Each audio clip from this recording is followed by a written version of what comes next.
AICC అగ్రనాయకురాలు Sonia Gandhi Khammam నుంచి పోటీ చేయించాలని తెలంగాణ పొలిటికల్ అఫైర్స్ కమిటీ ఏకగ్రీవ తీర్మానం చేసింది.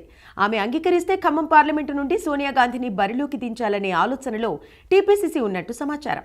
అయితే ఖమ్మం అన్ని విధాలుగా అనుకూలంగా ఉంటుందని కాంగ్రెస్ రాష్ట్ర నాయకత్వం అభిప్రాయపడుతున్నట్టు సమాచారం. ఖమ్మంలో కాంగ్రెస్ కు బలమైన ఓటు బ్యాంకు ఉండటంతో పాటు ఇటీవల జరిగిన అసెంబ్లీ ఎన్నికల్లో కాంగ్రెస్ అభ్యర్థులు ఆ నియోజకవర్గాల నుంచి భారీ మెజారిటీతో ఎన్నికయ్యారు. కాబట్టి ఖమ్మం నుంచి సోనియా పోటీ చేస్తే ఆమె సులువుగా గెలవడంతో పాటు ఆమె పోటీ రాష్ట్ర రాజకీయాలపై పడుతుందని కాంగ్రెస్ అభిప్రాయపడుతోంది. అందుకు సోనియా అంగీకరిస్తారా లేదా అనేది కూడా సందేహం కూడా మరోవైపు ఉంది.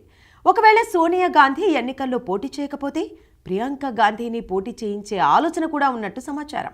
గాంధీ భవన్లో రాష్ట్ర కాంగ్రెస్ వ్యవహారాల ఇన్ఛార్జ్ మాణిక్రావు ఠాక్రే అధ్యక్షతన పీఏసీ సమావేశం జరిగింది. దీనిలో ఇటీవల జరిగిన ఎన్నికలు, 6 గ్యారెంటీల అమలు మొదలైన వివిధ అంశాలు